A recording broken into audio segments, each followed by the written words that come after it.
السلام عليكم ورحمة الله، إزيكم حبايب قلبي عاملين إيه؟ النهاردة مع بعض هنعمل وصفة أساسية في كل بيت، هريسة الشطة الحمرا الحارة بطعم ولون يفتح النفس، هتتعلمي إزاي تعمليها بخطوات بسيطة وتخزينها من غير ما تبوظ أو لونها يبقى غامق. وصفة هتسهل عليكي كل التتبيلات اللي هتستخدميها وتدي أكلك نكهة مميزة وحارة زي المطاعم، بس علشان يطلع معاكي نتيجة ممتازة زي اللي في الفيديو لازم تتابعي الفيديو للنهاية علشان تشوفي كل الخطوات. ولو كنت لسه مشتركتيش في القناة، أنا سمر ودي قناتي، ويلا بينا نشوف الوصفة. أنا استخدمت هنا حوالي 5 كيلو من الشطة الحمراء اللي انتوا شايفينها دي. طبعا انتي تقدري تستخدمي الكمية حسب استخدامك ليها. أول حاجة هنلبس جوانتي في ايدينا. أنا طبعا مش عندي جوانتيات، فأنا لبست اللي هي الأكياس بتاعة التلاجة، علشان طبعا الشطة يا جماعة لو لمست الجلد بتاع الإيد، وخاصة إن هي شطة حارة جدا، فهت يعني بجد هتأذيكم جدا، وخاصة لو انتي نسيتي بقى ورحتي دعكتي عينك بالشطة دي، فاحنا في غنى عن كل ده. فانت يا ريت تلبسي جلافز في ايدك، او زي ما انا عملت كده تلبسي كيس في ايديكي علشان خاطر ما تاذيش الجلد بتاع ايدك. هنقطع الراس بتاع الشطه دي بالظبط كده، وهنبتدي نقطعها بالمقص او بالسكين زي ما انتم شايفين. وبعد كده عندي توم، انا مقشراه كويس، وبعد كده هبتدي انزل بجزء من التوم، وعندي معلقة كبيرة من الخل، ومعلقة كبيرة من الزيت، وبعد كده معلقة كبيرة من الملح، وربع معلقة كبيرة من السكر زي ما انتم شايفين بالشكل ده. مش هنكتر سكر يا جماعة، ربع معلقة بس علشان خاطر كأنها مواد حافظة كده. هبتدي أفرم الشطة بالمكونات اللي احنا حطيناها مع بعض. هنبتدي نفرم بالشكل ده.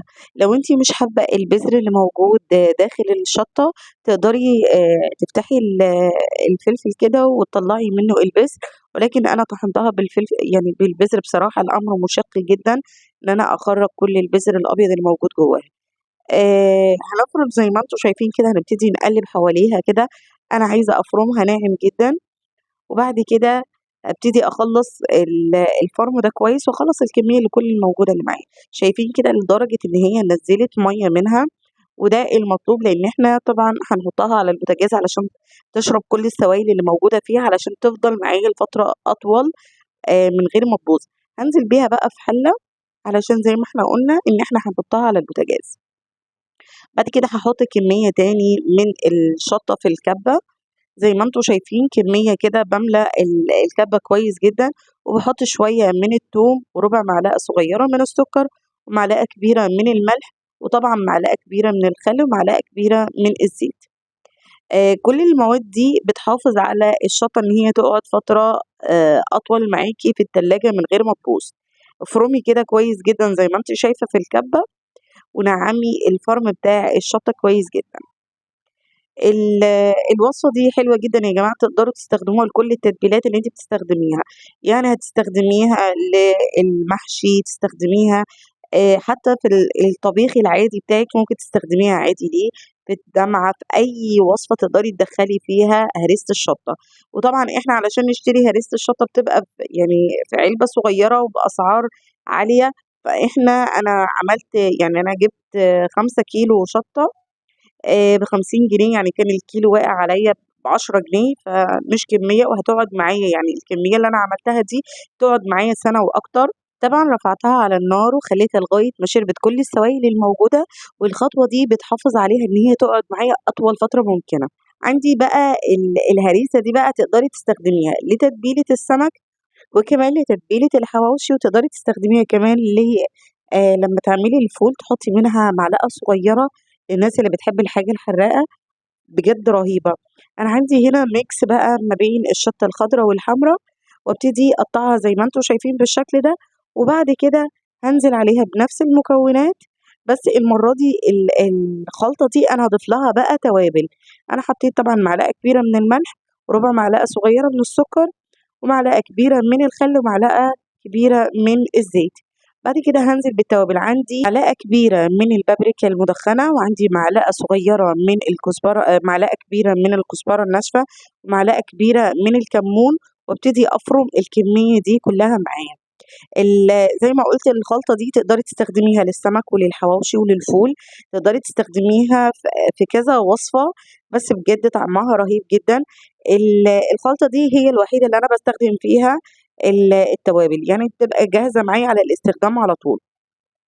هافرُم زي ما أنتم شايفين كويس جدًا كده، وبعد كده هابتدي أحطها على البوتاجاز علشان خاطر تشرب كل السوائل الموجودة فيها، وزي ما قُلنا الخطوة دي بتحافظ على الهريسة تقعد معايا أفضل يعني أطول فترة من غير ما تبوظ. والأفضل علشان أحتفظ بالهريسة دي إن هي تكون داخل التلاجة مش برّه التلاجة. شايفين كده الهريسة ما فيهاش ولا أي مَيّة موجودة جواها، ودي بتخلّيها تحافظ عليها إن هي تقعد معايا فترة طويلة. هابتدي بقى في علب أنا أكون غاسلاها كويس جدًا ومنشفاها علشان خاطر ما تبوظش معايا الشطة. فأنا هابتدي أحطها في علب كده من العلب البلاستيك، طبعًا بنكون غاسلينها كويس ومعقمينها. وبعد كده على الوش بتاع هريسة الشطة أنا باحط كمية محترمة كده من الزيت علشان خاطر تبقى طبقة عازلة إن هي الشطة دي ما تعملش يعني ما تشعّبش معايا من فوق وتعمل طبقة من البكتيريا. هابتدي أساوي بالشكل ده وابتدي أغطي الوش بتاع الهريسة بالزيت زي ما أنتم شايفين، وأقدر أستخدمها. وبعد ما باستخدمها لو كمية الزيت نقصت معايا هابتدي أزودها علشان خاطر تقعد معايا.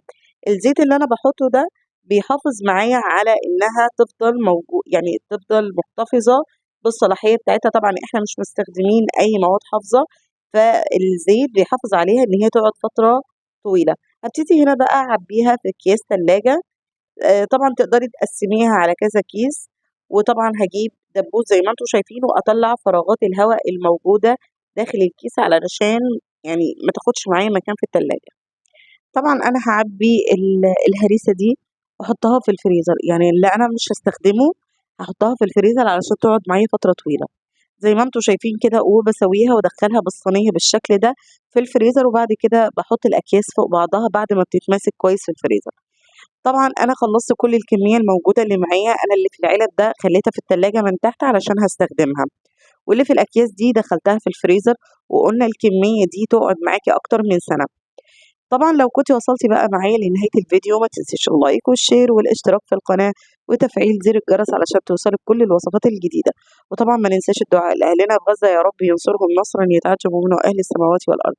أسيبكم في رعاية الله وأقول لكم سلام عليكم.